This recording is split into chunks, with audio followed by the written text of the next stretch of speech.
Maraming bagay ang nangyayari ngayon at mukhang hindi maganda ang sitwasyon kaugnay ng kung ano ang nangyayari sa Islam sa buong mundo. Makikita rin ang lumalakas na koneksyon nito sa Katolisismo, sa Vatican, sa Roma, at sa isang partikular na propesiya na maaaring matupad doon. Sa huling bahagi ng video, titingnan natin ang isang propesiya na posibleng matupad sa pamamagitan ng Antichrist kapag siya ay naihayag na. Pero ngayon, unahin muna nating tingnan ang mga pangyayaring humantong doon, ang tinatawag na Pekeng Jesus na kumakalat, lalo na kamakailan sa pamamagitan ni Tucker Carlson. Pero bago tayo magsimula, kung bago ka pa lamang sa aming channel, mag-subscribe ka na para naman lagi kang updated sa mga ganitong uri ng video. Nag-post ang network ni Tucker Carlson sa X ng isang bagay na kung ikaw ay isang Kristiyanong naniniwala sa Biblia, ay talagang nakakagulat at hindi ka panipaniwala. Sinasabi doon na ayaw ipaalam ng mga nasa kapangyarihan ang katotohanang mahal ng mga Muslim si Jesus. Ayon pa, iginagalang siya ng Islam bilang isang mahalagang propeta at sugo ng Panginoon, pero maling Panginoon ang tinutukoy dito at titingnan natin iyan maya-maya. Naniniwala rin daw sila na gumagawa siya ng mga himala at babalik sa mundo para talunin ang Antichrist. Isa raw itong maling interpretasyon at susuriin din natin iyon. Dahil dito, sinasabing ang painting ni Donald Trump na nagpapakita sa kanya bilang anak ng Diyos ay nakainsulto sa presidente ng Iran. Hindi lang sa relihiyon nito kundi pati na rin sa Kristyanismo. Dito na nagsisimulang isipin ng nagsasalita na si Tucker Carlson ay maaaring controlled opposition dahil para sa kanya, hindi raw posibleng magsabi ng ganitong bagay kung hindi ka sinasadya o kontrolado. Para sa kanya, malinaw daw na kabaligtaran ang ipinapakita ng ebidensya. Ang Jesus sa Quran ay hindi ang Jesus sa Biblia. Ayon pa, alam na raw ng Diyos na kakalat ang ganitong panlilinlang kaya nagbigay siya ng babala sa pamamagitan ng kanyang salita. Isa sa mga madalas banggitin ay ang 1 John 2:22-23 na sino ang sinungaling kundi ang tumatanggi na si Jesus ang Kristo? Siya ang Antichrist, ang tumatanggi sa Ama at sa Anak. Ang sino mang tumatanggi sa Anak ay wala ring Ama. Ang kumikilala sa Anak ay mayroon ding Ama. Sinasabi rin na itinatanggi ng Islam na si Jesus ay anak ng Diyos at binabanggit ang ilang talata mula sa Quran tulad ng Surah 4:171 na nagsasabing huwag magsabi ng tatlo at naiisa lamang ang Diyos. Ayon sa nagsasalita, kung paniniwalaan ang Biblia at ang talatang iyon, pinatutunayan daw nito na ang Islam ay isang antichrist ideology dahil itinatanggi nito ang anak. Dagdag pa, ayon sa interpretasyong ito, ang Panginoon na tinutukoy sa Islam ay hindi raw katulad ng sa Kristyanismo. Para sa kanila, ang Panginoon ng Kristiyano ay ang Ama ni Jesus, samantalang ang sa Islam ay hindi. May binanggit ding talata mula sa Surah 9:30 at sinasabing itinatanggi rin ng Islam ang kamatayan, muling pagkabuhay at pagkadiyos ni Jesus. Sa huli, sinasabi na ang Jesus na minamahal ng mga Muslim ayon sa pahayag ni Tucker Carlson ay hindi ang parehong Jesus na anak ng Diyos sa Biblia. At ayon pa, makikita rin ang ganitong pagkakaiba sa iba pang relihiyon sa buong mundo. Ang pananampalatayang Baha'i ay naniniwala na si Jesus ay isang pagpapakita ng Diyos. Sa ilang tradisyon ng Hinduismo, itinuturing naman si Jesus bilang isang banal na tao, guro o avatar. Sa ilang interpretasyon ng Budismo, itinuturo na si Jesus ay isang naliwanagang guro. Sa pananampalatayang Druze, iginagalang si Jesus bilang isang propeta o mahalagang figura. Samantala, sa ilang modernong kilusan at espiritualidad tulad ng New Age spirituality at Gnosticism, tinitingnan si Jesus bilang isang ascended master o tagapaghayag ng mga nakatagong kaalaman. Ngunit para sa pananaw ng nagsasalita, kahit sabihin pa ng iba na mahal nila si Jesus, hindi raw ito nangangahulugan na tinutukoy nila ang tunay na Jesus, ang anak ng Diyos na nasa Biblia. Para sa kanya, ang lahat ng ibang interpretasyon kay Jesus na hindi ayon sa Biblia ay mali. Ipinakita rin ng isang artwork na may iba't ibang mukha ni Jesus, tulad ng Refugee Jesus, Pizza Jesus, Scientist Jesus, at iba pa na para sa nagsasalita ay halimbawa ng paglihis sa tunay na kahulugan ni Jesus sa Kristyanismo. Pagkatapos, binanggit na may kakaibang nangyayari ngayon sa pagitan ng Vatican, Katolisismo at Islam na maaaring konektado raw sa isang propesiya sa aklat ni Daniel.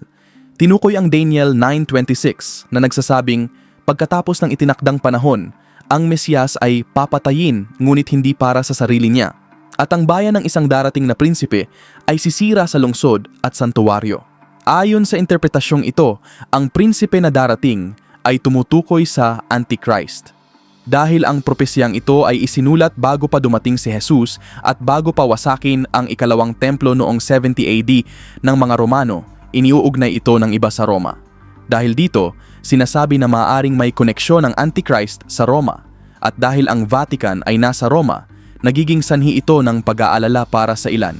Binanggit din ang mga kaganapan tulad ng pakikilahok ng mga lider ng simbahang Katoliko sa mga moske at ang mas lumalalim na ugnayan ng Vatican at Islam.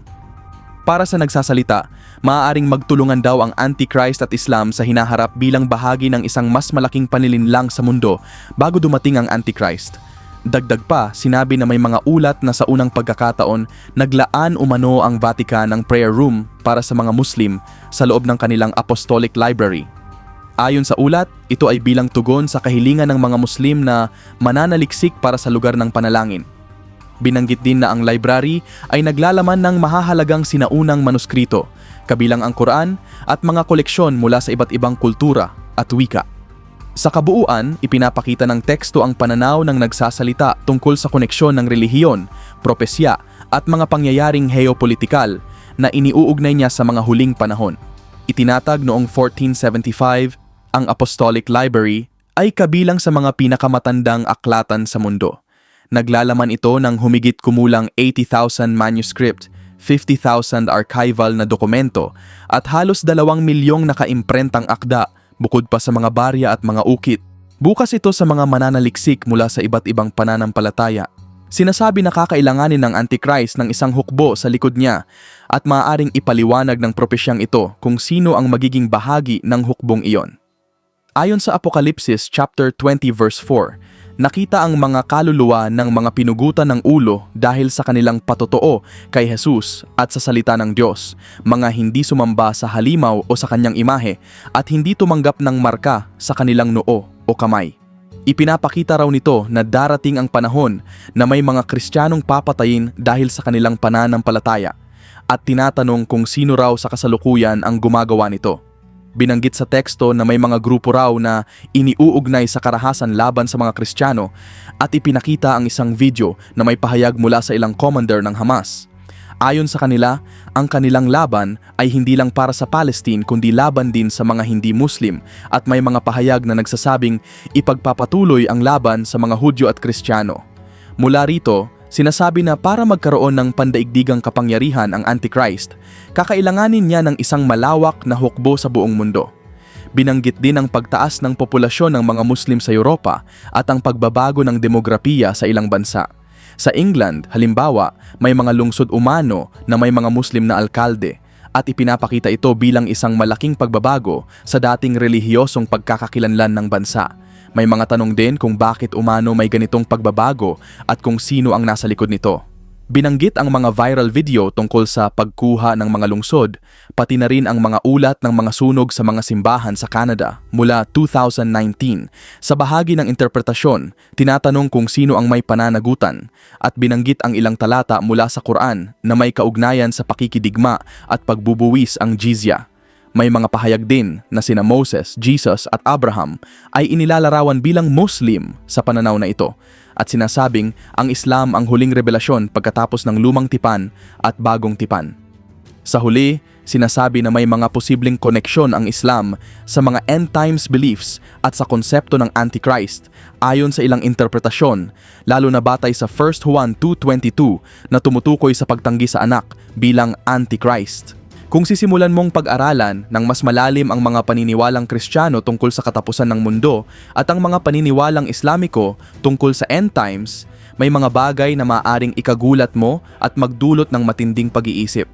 Sa Islamic eschatology, may tinatawag na Mahdi, isang mesyanikong figura na pinaniniwala ang lilitaw sa mga huling panahon upang maghatid ng kaayusan bago ang katapusan ng mundo at para sa pagdating ng isang uri ng paraiso sa Islam. Ayon sa mga paniniwala, ang Mahdi ay lilitaw bilang isang charismatic na leader sa gitna ng pandaigdigang kaguluhan, magkakaroon ng kontrol sa maraming bansa, makikipagkasundo ng isang 7 taong kasunduan ng kapayapaan, magpapatupad ng pandaigdigang pamumuno na may sentro sa Jerusalem, magtataguyod ng isang relihiyosong sistema na nangingibabaw, magpapakita ng mga himala at tanda, at may kasamang makapangyarihang tagasunod o propeta. Para sa nagsasalita, kung pakikinggan ang ganitong paglalarawan, parang may pagkakahawig ito sa konsepto ng Antichrist sa Kristyanismo. Kaya sinasabi niya na para sa kanya, ang Mahdi ng Islam ay tila kahalintulad ng Antichrist sa Biblia. Dagdag pa niya, kung titingnan ang Ezekiel 38 sa Biblia, may propesiya tungkol sa isang malaking digmaan sa mga huling panahon kung saan maraming bansa ang lalaban sa Israel.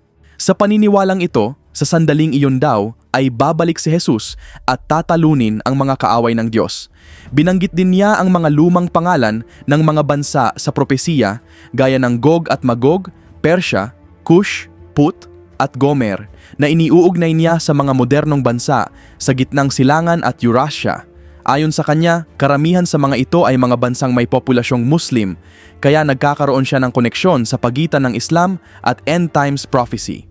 Sinasabi rin niya na ang Islam ay mabilis na lumalago sa ilang bahagi ng mundo at ito raw ay maaaring kaugnay ng mga huling pangyayari ayon sa interpretasyong ito. Gayunpaman, may isa rin siyang binanggit na mahalagang punto. Dapat daw mahalin ng mga Kristiyano ang lahat ng tao, kabilang ang mga Muslim, dahil pantay-pantay ang pag-ibig ng Diyos sa lahat. Pero sa kabilang banda, sinasabi rin niya na ang Islam ay isang mapanirang ideolohiya ayon sa kanyang pananaw, isang pahayag na malinaw na opinyon at kontrobersyal. Pagkatapos, binabalikan niya ang naunang pahayag ni Tucker Carlson at sinasabing mali raw ang interpretasyon nito sa Islam at sa Quran. Ayon sa kanya, ang Dajjal sa Islam ay isang huwad na Mesiyas na lalabanan ng Mahdi at ni Jesus sa huling panahon, na iba raw sa konsepto ng Antichrist sa Biblia. Naniniwala sila na si Jesus ay bababa mula sa langit, papatayin ang tinatawag nilang huwad na Mesiyang Hudyo at pagkatapos ay ipapalaganap ang Islam sa buong mundo. Pero pinaaalalahanan ni Tucker Carlson at ng sinumang nakikinig na si Jesus ay hindi kailanman bababa mula sa langit para ipalaganap ang relihiyong Islam, isang relihiyon na, ayon sa kanya, ay ilang ulit nagsasabing walang anak ang Diyos at naguutos umano na dapat labanan ang mga Hudyo at Kristiyano. Binanggit niya ang Surah 9:29 na nagsasabing lumaban sa mga hindi naniniwala sa Allah at sa huling araw mula sa people of the book o Hudyo at Kristiyano hanggang sa magbayad sila ng jizya, isang uri ng buwis, habang sila ay nasa ilalim ng kapangyarihan. Ayon pa sa pananaw na ito, hindi raw babalik si Jesus para ipalaganap ang isang maling relihiyon na sinasabi nilang nagmula pa sa isang nahulog na anghel. Binabanggit din ng Galatia 1:8 sa Biblia na nagsasabing kahit sino, kahit isang anghel na magturo ng ibang ebanghelyo ay dapat itakwil. Kung titingnan daw sa anumang search engine, sinasabing si Muhammad ay tumanggap ng Quran mula sa isang anghel, ang Arkanghel Gabriel, na ayon sa kanila ay isang ibang kapahayagan o ibang ebanghelyo. Sinasabi rin na ang Jesus na tinutukoy sa mga komentong iyon ay hindi ang Jesus ng Biblia. Ayon sa pananaw na ito, hindi raw tunay na minamahal ng Islam ang Jesus ng Biblia at hindi rin ito naniniwala sa buong kapahayagan ng bagong tipan. Para sa nagsasalita, ang ganitong pagsasama o pag-uugnay kay Jesus sa ibang relihiyon ay isang panlilinlang na naglalayong ilayo ang tao sa katotohanan ng Biblia. Ayon pa sa kanya, ang Biblia lamang ang tunay na kapahayagan ni Kristo, may mga natupad na propesiya at mga ulat na sinasabing batay sa mga saksi. Si Jesus ay anak ng Diyos at ang Mesiyas. At kung itatanggi raw ito ng isang tao, itinatanggi rin niya ang Ama. At sa pananaw na iyon, siya ay itinuturing na Antichrist.